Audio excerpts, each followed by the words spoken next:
ओम शांति। 26 नवंबर।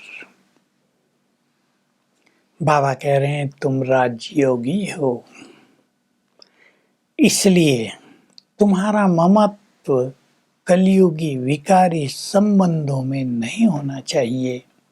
तुम्हारा प्यार तो एक निराकार परमात्मा से है जिसे तुम बुलाते आए। संगम युग के महत्व को तुम्हें समझना है। संगम युग पर ही मैं आता हूँ, इसके अलावा मैं और युग में आ ही नहीं सकता। तुमने बुलाया भी तब जब कलयुग कांत हो गया। तुम बहुत दुखी हो गए। जब कोई रास्ता नहीं मिला तो पुकारते रहे, हे पतित पावन आओ हमें पावन बनाओ, हे दुख हरता सुख करता आओ हमारे दुख हरो। तो सतयुग त्रेता में तो सुख ही सुख है, दुख की बात ही नहीं, इसलिए तुम मुझे पुकारते नहीं, वहां तुम सब पावन हो। द्वापर में भी बहुत सुख है, बहुत कम दुख है, वहां भी तुम मुझे नहीं पुकारते। कलयुग में जैसे जैसे दुख बढ़ता है तुम पुकारने लगते हो, तब मैं आता हूँ। अगर तुम मुझे द्वापर में पुकारो भी बहुत तो भी मैं आऊंगा नहीं, क्योंकि मेरे आने का समय नहीं है। मुझे तो तुम्हें सृष्टि के आदि मध्य अंत का ज्ञान देना है, तो अभी अंत ही नहीं हुआ तो कैसे आऊंगा। तो संगम युग पर मैं आता हूँ, कलयुग के अंत में और सतयुग के आदि में। इस संगम युग का तुम्हें अब संपूर्ण ज्ञान है। तुम संगम युग पर हो, तुम्हें मेरा संपूर्ण ज्ञान मैंने ही दिया है। मैं बिंदु हूँ, लाइट और माइट का बिंदु हूँ। मैं बहुत सूक्ष्म हूँ।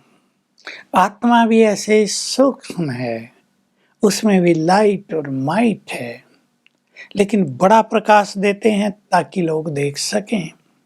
मेरा भी बड़ा शिवलिंग बनाकर पूजते हैं, छोटी बिंदी को तो कैसे पूजेंगे। मैं निराकार हूँ, इसका अर्थ ये नहीं मैं नाम रूप से न्यारा हूँ। मेरे को स्थूल शरीर सूक्ष्म शरीर नहीं है। ब्रह्मा विष्णु शंकर को भी सूक्ष्म शरीर है, तुम सबको भी शरीर है। मुझे आना है तो मैं कैसे आऊं, शरीर तो मुझे भी चाहिए। तो मैं इस ब्रह्मा के तन में आता हूं। मेरा ये जन्म दिव्य और अलौकिक है। ये ब्रह्मा वही श्री कृष्ण की आत्मा है जिसने 84 जन्म लिए और अब ये यहाँ आ गया है। श्री कृष्ण के तन में मैं नहीं आता। श्री कृष्ण तुमको ज्ञान नहीं देता। मैं ब्रह्मा तन में तुम सबको ज्ञान देकर इसको श्री कृष्ण बना देता हूँ। और श्री कृष्ण अकेले तो नहीं होंगे, उनकी पूरी राजधानी होगी, तो तुम सब भी उनके साथ मनुष्य देवता बन जाते हो। लोग मुझे देखना चाहते हैं, आत्मा को देखना चाहते हैं, पर दिव्य दृष्टि के बिना तो ये साक्षात्कार नहीं हो सकता। अब तुम्हें केवल साक्षात्कार से तुम्हारा काम नहीं चलेगा, तुम्हें तो पढ़ना है। मैं तुम्हें पढ़ा रहा हूँ, सत्य ज्ञान दे रहा हूँ, सम्मुख बैठा हूँ। मुझे ही ज्ञान का सागर कहते हैं, तो ज्ञान है ही मेरे पास। मैं वो ज्ञान तुम्हें दे रहा हूँ। तुम्हें पढ़ाई पर बहुत ध्यान देना है और ऐसे बाप से कितना प्यार रखना है, उसकी याद में कैसे मगन रहना है।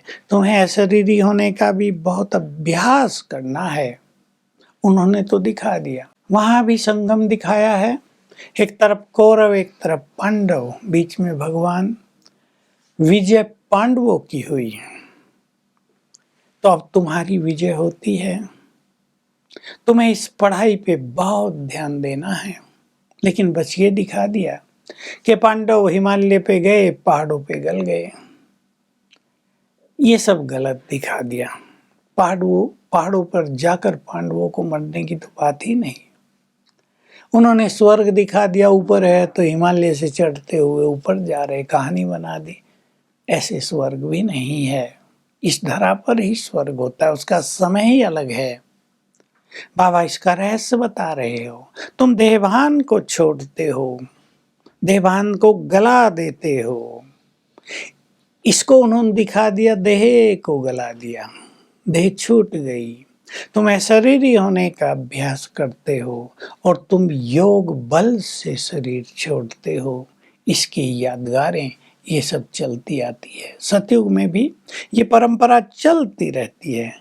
देवता बूढ़े होंगे, सहज संकल्प आएगा, अब ये शरीर छोड़ना है, नया लेना है, और संकल्प से शरीर छोड़ेंगे। इसको ही योग बल कहा जाता है। वहां भी कोई कष्ट नहीं होता, कोई तकलीफ किसी को नहीं होती है, तुम्हारा राज चलता आया है।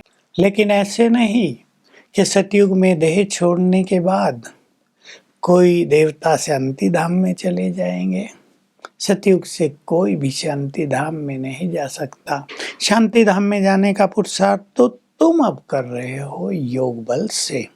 सतयुग बहुत सुखों की दुनिया है, भरपूर दुनिया है, इसलिए उसको क्षीर सागर कहा जाता है। ऐसा नहीं वहाँ दूध ही दूध होता है कोई, लेकिन संपन्नता की निशानी के लिए ये कहावत है सतयुग क्षीर सागर। वहाँ क्षीर सागर में विष्णु से सैया पर लेटे हुए हैं। इसका अर्थ यही होता है कि अपार धन संपदा है, विष्णु का राज्य है, लक्ष्मी नारायण का विकारों पर विजय है। शेष सैया माना विकारों पर संपूर्ण विजय प्राप्त कर ली है।